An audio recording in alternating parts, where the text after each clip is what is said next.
here with Wes Warren. I'm Greg Stanley. Today, we'd like to talk about some of the ongoing long-term impact we're seeing from COVID. I mean, it was supposed to be 2 weeks and flatten the curve and it'd all be gone.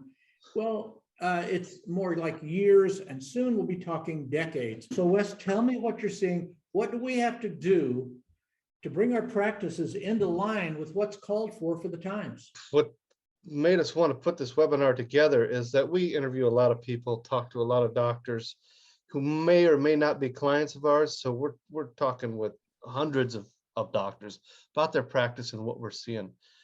And we're seeing a repeat of mistakes being made by doctors since COVID really impacted their practice. And they're continuing making these same mistakes.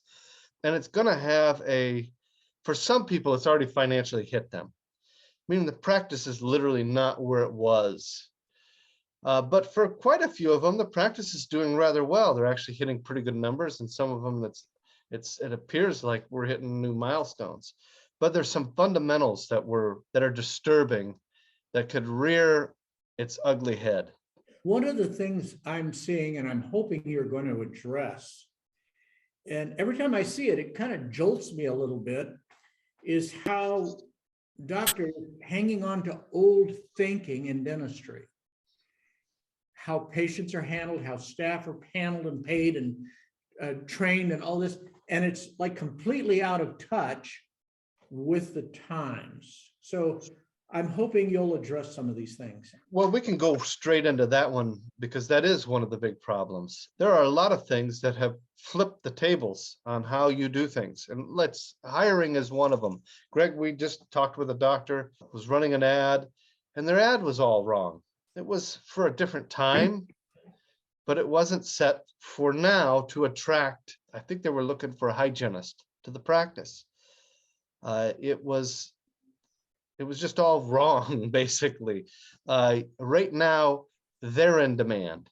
You are not. And their ad was basically written at a time when it was reversed. There was a time when if they would have read their ad in front of a big room at a seminar, people would have applauded because it was so creative and clever. It was and good. Now you'd get absolutely crickets, no phone calls. Right. And so that's a great example of I guess old thinking that's really changed, and we see that kind of all throughout the practice. But some of the things that are disturbing, one of the big ones is the inability to get hygiene back to where it was. Okay. We're seeing, practices, let's say, had 2 full-time hygienists working 4 days a week. So we had 2 full-time hygienists, and now we're down to six days of hygiene a week. So we went from 8, we're down to 6, or maybe we're even down a full-time hygienist. I'm seeing this repeated problem where they don't get back up to where they used to be. And what you'll see in time is the practice literally retract and go backwards by half for some of them, unfortunately. You've got to get the practice back up to full power in hygiene, which leads to a couple problems as I talk with doctors. One is they can't find a hygienist.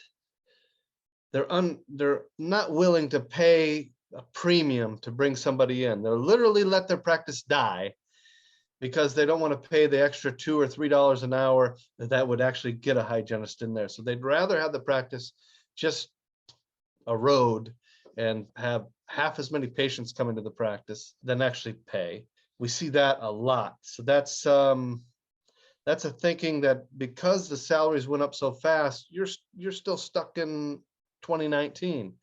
Yeah, and by going up maybe 10%, you're not even in the ballpark. Right. It depends on your area. Absolutely. And so solving that and knowing how, really understanding the value that you're losing when you don't bring on a hygienist. We have to remember too that these problems have to be solved one at a time. Let me explain. We've got to get hygienists in there. And then you say, well, Greg, can I jack up my fees? Well, let's get a hygienist in there first. Then we'll solve the problem of how much you're charging patients and how you charge them. A lot of people go about that wrong to begin with. That's a topic for another day. Yeah, the first line of thinking is get your practice back under the roof. I'd even suggest a whole new gauge. So often we were asked, am I better off with a warm body or nobody at all? I think I have the answer that you need to hear about that. My question is that warm body running people off in droves?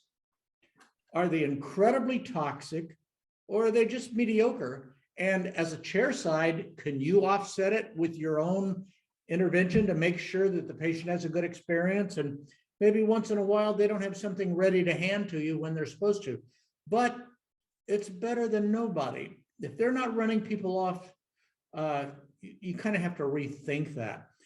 So everybody wanted good, better, and best. And now we have to go from bad to what might be mediocre and glad to get it and overpaying for it. Either that, or you could wait a year or two to find somebody, The next problem that I see, Greg, with this whole getting hygiene on the roof is hygiene coordination. Serious deficiencies in the training that's done for your hygiene coordinator, and creating so many missed appointments that I understand why you don't want to add more hygiene to the practice. The thought of it's falling apart right now. And there's so many mistakes that we're seeing from just how doctors run hygiene coordination, especially in today's environment where it is so easy for people to just say, I'm feeling a little sick, maybe I shouldn't come in, and just leads to all these holes in your schedule. And not having good hygiene coordination leaves you with no confidence to actually go out and pay the extra money and get a hygienist in the seat and build back your practice to where it was once at. That also leads to the problem of no reactivation. I can't tell you how many doctors that we've talked to who basically lost a part of their practice, shut down, got all these patients that didn't come in over that 6-week period when they were shut down, and essentially didn't do very much reactivation to get them back into the practice, and still haven't. These, what they're doing is very dangerous. There'll come a day when people don't have money anymore. People aren't on the dole and getting a check every month, every week. And we're at that point right now, and you're going to see the money dry up a little bit from our patients. And this gravy train that we've been on this last year and a half is going to go away. And you're going to see kind of what's really there. And if you haven't got your practice under roof with your patients back in the practice, I'm afraid that you're going to be up for a rude awakening in the next year or two. So get those things in order, get great hygiene coordination in place, get it working, get missed appointments down to nothing, rehire and be aggressive at getting a hygienist in there and build back the practice, and then reactivate like crazy. Another problem that we're seeing, massive amounts of turnover. Those of you listening, you probably go, yeah, I got a bunch of new people. And then once you got that wave, there's a whole new, they all quit and you had to get a couple more new people. It's really bad out there. So we're dealing with a lot of people that really are, to say the least, are underwhelming our patients in many different ways. I might add that they get to enforce underwhelming by their willingness to walk off the job. Yeah. And so we've got all these, not even B players, C players. A lot of practices have people that don't really have a lot of dental experience. You have to get them training. You have to go through this process where you're bringing people up to speed, where they're getting the information, they know how to do their job. You cannot round that off and just think they're going to learn through osmosis like before. Before, you had 8 great team members, and when you hired somebody new, they kind of just listened to how everybody else was doing things, and through osmosis, they kind of pretty much did it like everybody else. We're seeing that that's not happening. We've lost so many people all at once that they're making critical errors. Let me add something, Wes. The idea that you can let your anger show when you're doing all this training, or that you have a staff person doing the training But when you push her, she gets really nasty, or you get nasty. You're going to be sitting looking at an empty room. So it's going to take more patience on the part of the trainer, which might be you, than it has in the past. Possibly a great deal more patience. Certainly, I think you're right. This whole idea that you just whip and beat on them through training sessions and where they just hate their job, they'll go find another job. Jack Welch training, at GE, the guy who thought he really was impressed with his chops, he would scream till his lungs. And who's the other guy? Ballmer from Steve Ballmer. Steve Ballmer from Microsoft would literally blow out their voice yelling at people. I'm not thinking that's going to be as welcome as it was in the past. You're going to, and you got to understand, it's not relative.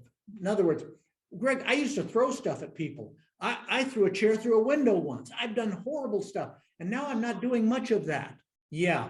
Well, in any degree, it might be way too much. I think that's a good point. You can overtrain. You can make them wish for another job.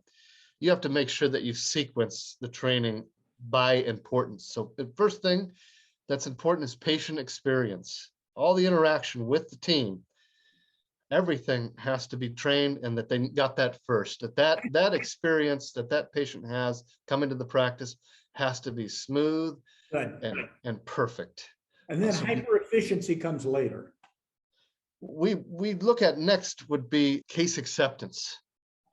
Making sure that we get good case acceptance, that we get good compliance from our patients. So this goes into pre-assessing, how we do financial arrangements, coordination, all that kind of stuff, so that we're getting good case acceptance. So two of the big variables that we really worry about in practice management are kind of taken care of. Some of the other stuff like errors and that are upsetting, that takes a little time to really smooth out all the little kinks that come up in practice, but get those two down first. I saw a great meme the other day that said the difference between time and money is that you know how much money you've got, but you don't know how much time you've got. Not really. No.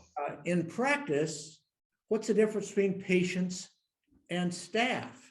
The answer is patients a lot of times hurt, and you can talk about them hurting worse. Staff we don't have a pain factor to bring to bear. Like you're going to lose your job and have to go look for a job. That used to be a nightmare, kept people up at night. I don't think so now. The environment that you have in your office in terms of the team environment, all kind of matter now. Like you said before, you kind of just threaten them with, hey, do it like this or you'll lose your job. Yeah, you can be like that but you have to be careful. You do not want massive turnover now. I'll give you an example. A dentist that I have attended for myself, for my own teeth, bunch of wonderful staff, but he had one that was a living, walking monster. And I asked him why she was still there, and he told me she was the only one to collect on big cases. She's the only one that knew insurance. And so she terrorized everybody else. This is a guy that has 12 staff. He's going to be left with one, his negative person. Yeah, you got to be real careful how you deal with staff and knowing, which ones to keep, which ones to, if you're seeing massive turnover persist in the practice where you once never really saw it, you should kind of be through that at this point. You shouldn't see massive turnover, which would suggest, Greg, something going on like you're talking about. A lot of times the doctor themselves will have gained a lot of tolerance for that because it doesn't affect them personally. It doesn't even happen in front of them. But out there, oh my gosh, she makes people's lives terrible. So those are the things that really concern me about, kind of the long-term effects of COVID. As I talk with a lot of doctors and I see these mistakes that are being made, you're going to pay a price for them if you're already, some of the offices already are, they've already shrunk. But I'm here to tell you, you got to get these things fixed. You got to get these things fixed. Like I said, the priority first is patients. Get them back in the practice, basically by hook or crook. I mean, do everything you can to get your existing patient base back under the roof. I've had so many doctors tell me that they wish patients got the big idea that they would see the value of elective dentistry. Well, when you have nasty people to have to come in and see and deal with, nothing but pain is going to drive you through that office. Yeah, and so a lot of our offices, Greg, they've down team members. One of the things on our list here is being clinically understaffed, where you're always a little short on team members. It's hard to hire people, just doesn't seem like the right time to hire. And so you're always understaffed. And if you have a couple team members that are a little bit toxic and they're the only ones left, your patients are just rubbing against these people, where usually you had 2 or 3 other team members that cushion the blow. Oh, pretty scary scenario there. Yeah, one other problem I'm seeing, it isn't talked about as much as this topic of can't find people. And that's all of a sudden we're offering bonuses and higher pay. What about the loyal, wonderful people that stayed with us, retained their training and culture? What if they come in and say, hey, I'd like a bonus. I'd like more pay. What's your thoughts? Well, we just did that. I just had an hour meeting with an office, and we went through team. There was 30 team members. We went through team member by team member and rated each one based on, first rating was, are they A, B, or C player? And the next rating was pay scale. Are they paid as an A player, B player, or C player? And we tried to find mismatches where somebody's an A player, but they're paid like a C or B player. We want to make sure that person gets up to where they deserve to be as quick as possible. Be time well spent. Right. And then we look for people that are being paid as A players, but are B players. And we might not move them up at all or very little. What we want to do is make sure that we retain our top talent in the practice. Can I just point something out too? And that is, for years, people like us have been peddling, oh, this is new, this is different. And people tune in and go, it's really not that different, Greg. Wes, I've heard that. You haven't heard this. This is different. And man, it's crucial. There's a lot of different moves we're making since COVID. Yeah. That we didn't do before. A lot of different practice management moves that we would never do before that we're doing now. And quite frankly, it's paying off. Our practices are hitting huge numbers and setting records. I'm talking to people that for the first time, they're dealing with enough of this, that these are people 50 years old. They're young. And they're talking about selling out because they're a little overwhelmed. The reset button means more staff, more training, start over. I mean, it's a laundry list of stuff they got to do. And so I'm inviting you back to this fight. This is what you got to do. It's like almost restarting your practice. You get enough new team members like this with a good 2 months of patients drifting off somewhere, inability to hire. All these things we had to work through with our clients. You need to treat it like you're starting over and get the help. If you need help from us, you need to invest and do it. For years, people would call and ask if any of our financial philosophy had changed. Well, of course, now municipal bonds aren't on the list and so forth, which, by the way, that might come back with inflation roaring, but people check in mentally. Sometimes you'll click on something. Oh, no, that hasn't changed. No, that hasn't changed. You'd be making a big mistake. In fact, I would recommend you get on the phone with Wes and I, and just like Wes said, let's go by staff person, yeah, and let's validate each person and their appropriate pay. Yeah, we'd be glad to do it. So any of you listening that want a little help, little guidance, Greg and I will offer up 45 minutes of our time free of charge for let's do the first 10 people that respond to this and sign up. You'll get a link to join our calendar, and you can just pick the date and time you want.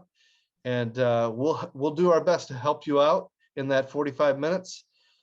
So be prepared with what you want to talk about, and the problems that you're having, whether it be hiring, whether it be missed appointments and hygiene, all the things that we talked about, or if it's something else, we'll be glad to try to help you out. Come willing to make some changes. Thanks for listening. Thanks for listening.